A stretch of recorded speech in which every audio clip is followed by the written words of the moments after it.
To my surprise, The View had a conversation about this new watered-down reconciliation package.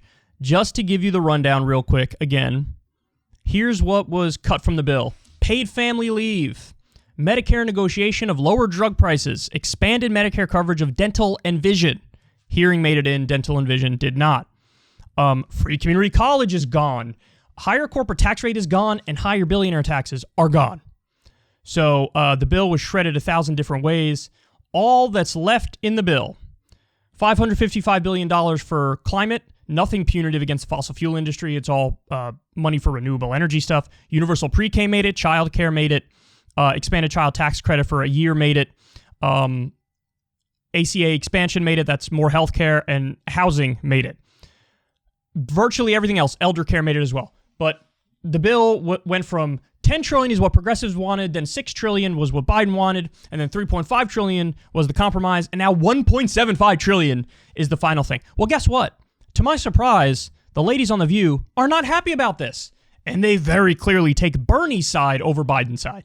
Issues that made it into the bill are child care subsidies and universal pre-K. $100 billion for immigration reform and the biggest climate change initiative in American history. That also still falls short of what progressives were asking for. But among the cuts are the things that everybody wanted: paid family leave, prescription drug reform, and the so-called billionaires tax. It is still got to go through all kinds of changes, Congress, but how happy are you with any of this?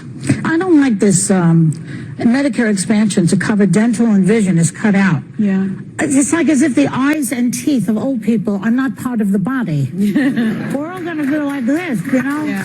It's not, I don't get that. I don't even understand why health insurance doesn't include eye glasses and hearing and teeth. It's like, are we disembodied from these things? Apparently. And then the other thing that bothers me, and I'm sure everybody would agree with this, the paid family leave. Yeah. I mean, we're supposed to be the party of families. Obviously, the Republican Party doesn't give a rat's patootie about the families, or they would be behind bills like this, but they're not. So all you have are the Democrats, and the Democrats are now falling short because of Manchin and Sinema, I understand. Am I right about that? Yeah, you are right about that. I mean, listen, it's something. It's more than I think we had before. One of the things that I was happy about was that elder care and home care funding for our seniors is included in the bill. And as someone who, you know, That's good.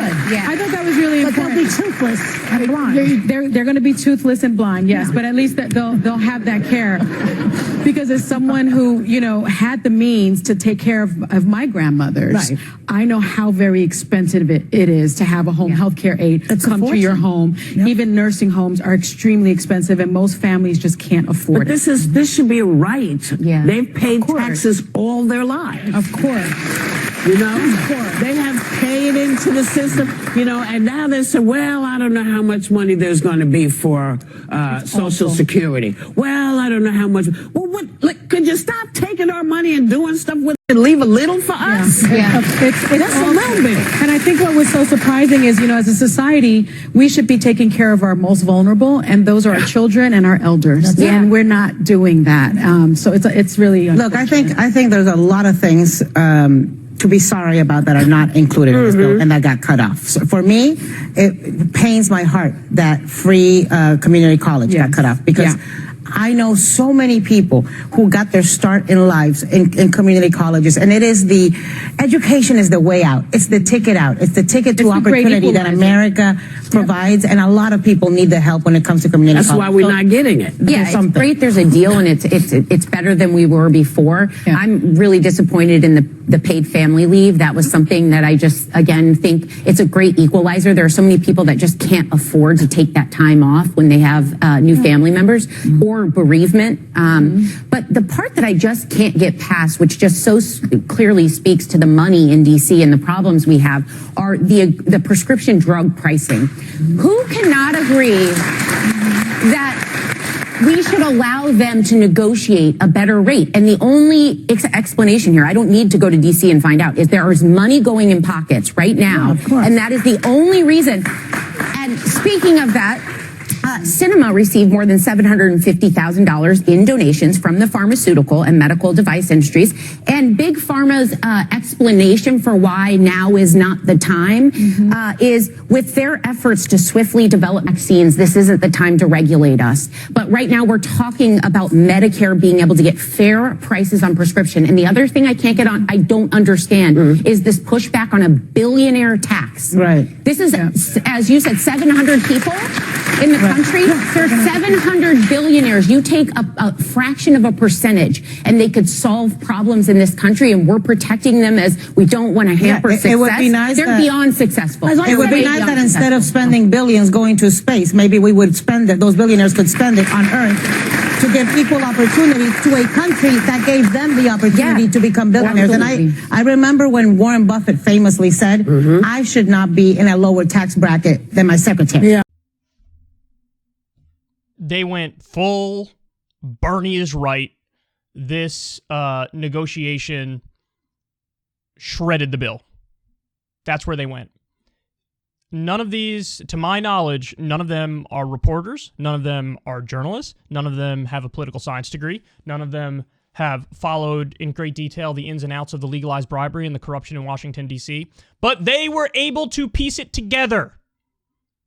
The American people are able to piece this together better than any host on CNN, better than any host on MSNBC, better than any of the hosts on the major networks, whose job is to cover this, just the horse race aspect of it, and to pretend like it's WWE. So now we're at a place where this bill, a Bernie aide said this recently, this bill is much more likely to be defined by what's left out of it instead of what's in it. That's an absolute policy disaster and a political disaster for the Democrats. So listen, I told you, there's only one way out of this where everybody wins. The one where you do the principled thing and it is what it is if you're the left flank, you got to vote this bill down. It's under $2 trillion. It was stripped to the high heavens. There's no punitive stuff on climate for the fossil fuel industry. Some of the best provisions were left out. If you're on the left, you vote no. If it's just these two bills as they stand right now, over $1 trillion infrastructure bill and a $1.75 trillion reconciliation bill. Got to vote it down. But there's one way out of this where everybody wins. Just as I described previously, the left all you need is like 3 or 4 brave congresspeople on the left to go to Biden and say, I'm voting against this. Unless you sign this list of executive orders.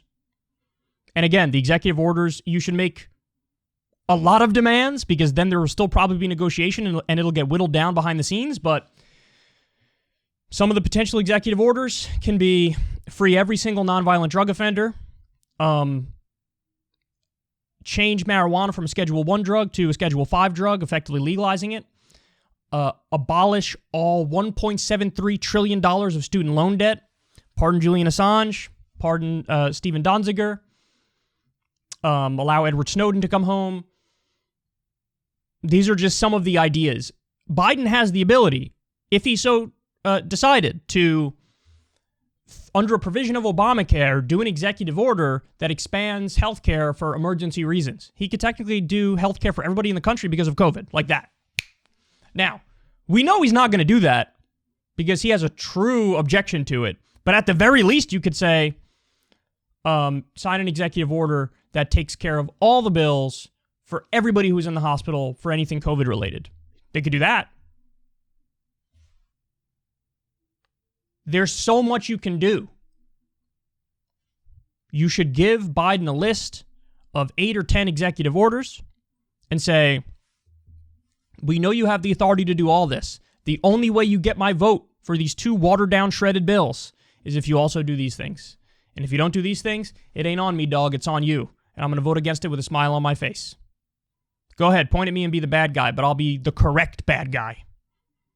And what Biden wouldn't even understand is the left would be helping you if they did that.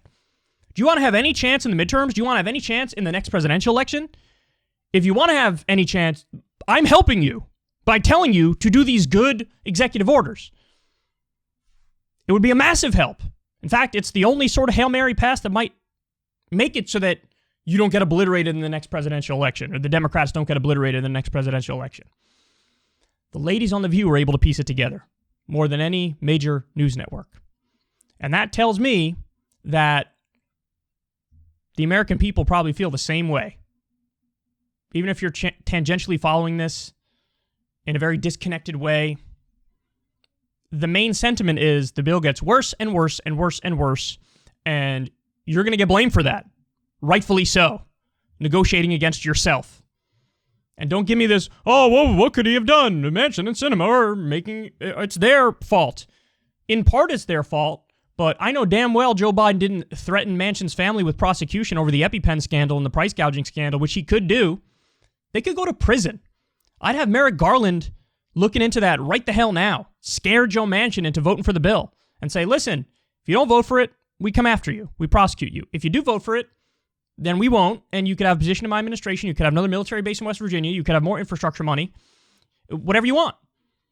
I could be your best friend or your worst enemy. He didn't do those tactics. He didn't pull an LBJ or an FDR, and we know that. So here's where we are now. The View is basically defending Bernie and bashing Biden and his deflated bill. That says a lot. Hey y'all, do me a favor and like and subscribe. It helps out big time in the algorithm. Click the bell as well for notifications when videos drop, and watch that video on screen right now. You know you want to.